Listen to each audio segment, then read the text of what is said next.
Hello friend, અસલામુ અલૈકુમ. તો સ્વાગત છે તમારા બધાને આપણા ન્યૂ વિડીયોમાં. ઉમ્મીદ કરું છું તમે બધા મજામાં જ હશો અને તમારા બધાની દુઆથી અલ્હમ્દુલિલ્લાહ અમે પણ બધા મજામાં જ છીએ. તમને બેકગ્રાઉન્ડ જોઈને ખબર પડી જ ગઈ હશે કે હું મારા ઘરે પહોંચી ગઈ છું. અમે છે ને કાલ જ આવી ગયા હતા સાંજે ને મેં બ્લોગ શૂટ ના કર્યું. રસ્તામાં છે ને બહુ જ વરસાદ હતો અને હેરાન પણ થોડા ઘણા થયા.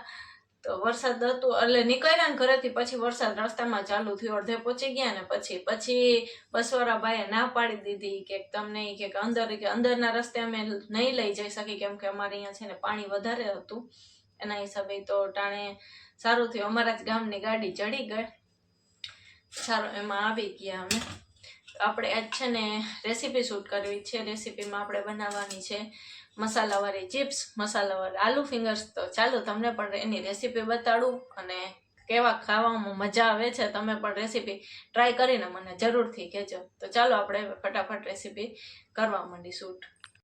તો ચાલો મેં છે ને બટેકાની છાલ ઉતારી અને પાણીમાં એને પલાળીને રાખ્યા છે 5 મિનિટ થયા. હવે એને છે ને આપણે કટ કરી લેશું પહેલાં. તો ચિપ્સ કેવી રીતે કટ કરવી એવી તો તમને ખબર જ છે. તો મારે છે ને મશીન છે તો હું તો એમાં જ કટ કરી લઉં છું. મશીનમાં જ હું તો કટ કરી લઉં છું. તો ચાલો ફટાફટ આપણે આ ચિપ્સ પહેલાં કટ કરી લઈ પછી આપણે મળીએ.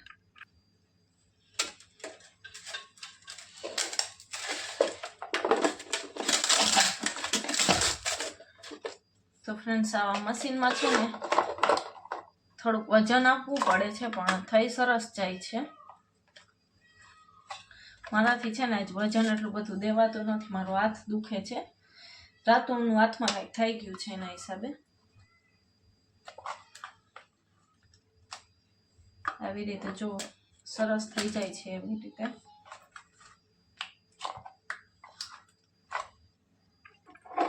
ચાલો ફ્રેન્ડ્સ હવે આપણે આવી ચિપ્સ કરી અને એને પણ પાણીમાં ચેક કરતા જશું. એવી જ રીતે આપણે બધા બટેટાની ચિપ્સ પહેલાં કરી લઈશું. તો ફ્રેન્ડ્સ આપણી બધી બટેટાની ચિપ્સ કટ થઈને રેડી છે. તો હવે આપણે એને છે ને 2-3 પાણીથી સરસ ધોઈ લેશું. એનો જે બટેટાનો સ્ટાર્ચ હોય ને એ બધો નીકળી જવું જોઈએ. એવી જ રીતે આપણે સરખું પાણીથી ધોઈ લેશું. મેં છે ને 2-3 પાણી સરખી ધોઈ લીધી છે અને આપણે સાફ કપડું હોય ને કોટનનું એના ઉપર એને નાખીને સરસ સાફ કરી લેશું. તો જે બધું પાણી હોય ને બધું એમાં સાફ થઈ જાય.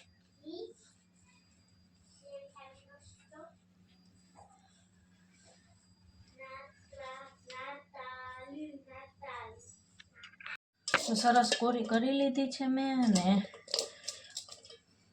હવે આપણે એમાં મસાલા એડ કરતા જઈશું. મસાલામાં તો પહેલા આપણે લેશું ધાણા જીરું પાવડર 1.5 ચમચી જેવું નાખ્યું છે. પછી નાખશું થોડીક હળદર,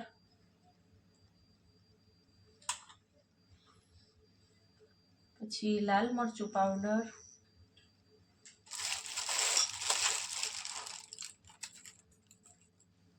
થોડોક એક ગરમ મસાલો અને છેલ્લે નાખશું એમાં મીઠું. આ તો આપણા ઘરના બધા બેસિક મસાલા જ છે. એ હવે એમાં નાખશું થોડુંક મરી પાવડર,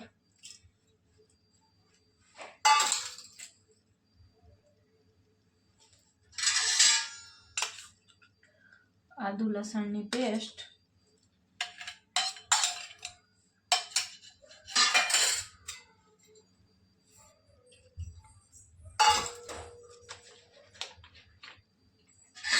પછી આપણે નાખશું થોડુંક ગ્રીન ચીલી સોસ,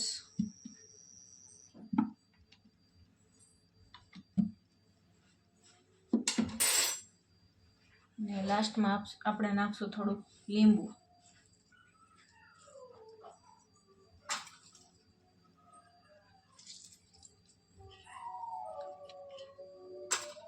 આમચૂર પાવડર અત્યારે ઘરમાં છે નહીં. જો કોઈને પસંદ હોય તો એ પણ નાખી દેવાય. હવે આપણે બધાને સરસ રીતે મિક્સ કરી લેશું હાથથી. ચમચીથી તો થાય નહીં, હાથથી જ આપણે બધું મિક્સ કરી લેવાનું.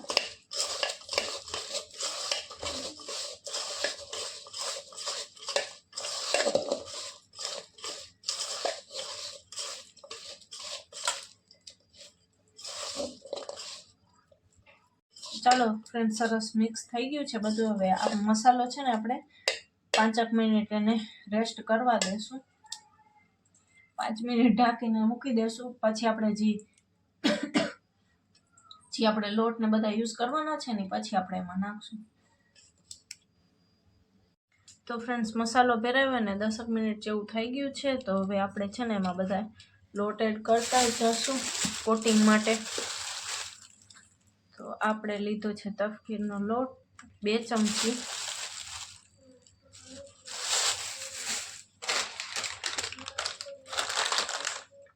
2 ચમચી મેંદાનો લોટ,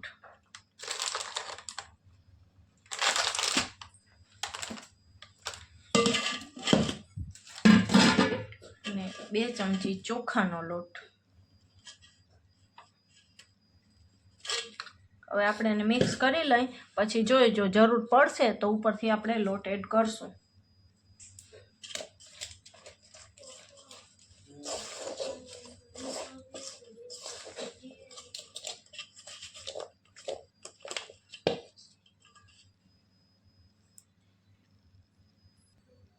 તો ફ્રેન્ડ્સ, લોટ સરસ મિક્સ થઈ ગયો છે. ચાલો હવે આપણે એને ફ્રાય કરી લઈ. તો ફ્રેન્ડ્સ, મેં છે ને થોડુંક પાણી એડ કરીને ઉપરથી કોટ કરીને ફેરવી લીધું છે. થોડુંક એક ટીપું કંઈક પાણી એડ કર્યું હતું, ચમચી 1, અને સરસ મિક્સ કરી લીધું છે. તો સરસ કોટિંગ થઈ જાય. અને તેલ ગરમ કરવા માટે પણ મૂકી દીધું છે. આપણું તેલ ગરમ થઈ ગયું છે. તો હવે એને ચીપ્સ આવી રીતે નાખતા જશું થોડી થોડી.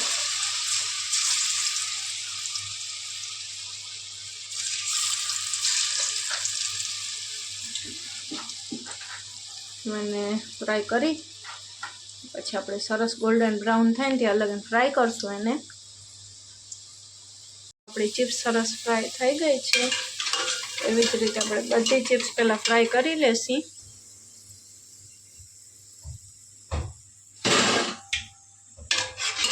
બીજી ચિપ્સ તરાય છે ત્યાં લગન આ બધી ચિપ્સ આપણે જે ભેગી ભેગી છે ને એને અલગ કરી લેશી.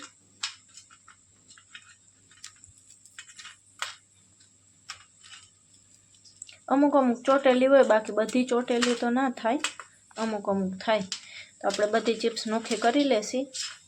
પછી આપણે એને પાછી ફ્રાય કરશું. ફ્રેન્ડ્સ, આપણી બધી ચિપ્સ અલગ અલગ થઈ ગઈ છે. અને હવે આપણે પાછી એને ફ્રાય કરશું.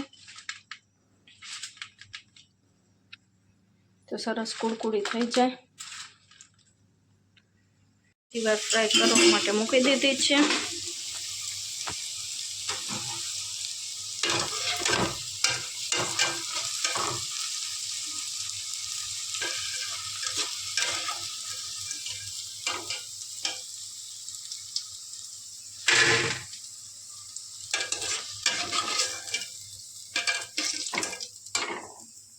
એવી જ રીતે આપણે બધી ચિપ્સ ફ્રાય કરી લેશી પહેલાં.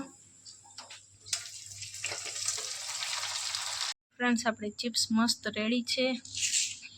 જોઈ શકો છો કેટલી ક્રિસ્પી છે. તો ચાલો કોઈને ખાવી હોય તો. Hello friends, good morning. તો અત્યારે છોકરીઓને સ્કૂલનો ટાઈમ થઈ ગયો છે ને આવી છે ટ્યુશનમાંથી. તો એને ફ્રૂટ કાપી દઉં તો એ બે ખાઈ લઈએ. તો બે ખાઈ લે. નાસ્તો આજ સરખો કર્યો નહોતો ને સવારે, તો અત્યારે 10:15 જેવું થાય છે. તો એને ફ્રૂટ કાપી દઉં ને પછી તો હું આજે સ્કૂલે જઈને નાસ્તો થોડો ઘણો કરી લેશે. તો ચાલો અત્યારે એને ફ્રૂટ કાપી દઉં તો એ બે ખાઈ લે ને પછી સ્કૂલે વહી જાય. તો ફ્રેન્ડ્સ, અત્યારે છોકરીઓ વહી ગઈ છે ને મારે છે ને ઘણા બધા કામકાજ થઈ ગયા છે. લાઇટ પણ વહી ગઈ છે. તો ચાલો હવે આપણે રસોઈની તૈયારી કરી નાખીએ. રસોઈમાં તો પહેલાં તો રોટલી કરી નાખું, પછી આગળ સમજાય કે શું કરવું છે. અત્યારે રોટલીની જ મરજી છે, બીજું કાંઈ ખાવાની મરજી નથી. તો ચાલો હવે આપણે રસોઈની તૈયારી કરી લઈએ અને આજનો બ્લોગ આપણે અહીંયા એન્ડ કરી નાખશું. તો મળીએ કાલે ઇન્શાલ્લાહ બીજા નવા બ્લોગની સાથે. ત્યાં લગીને બધાને અલ્લાહ હાફિઝ.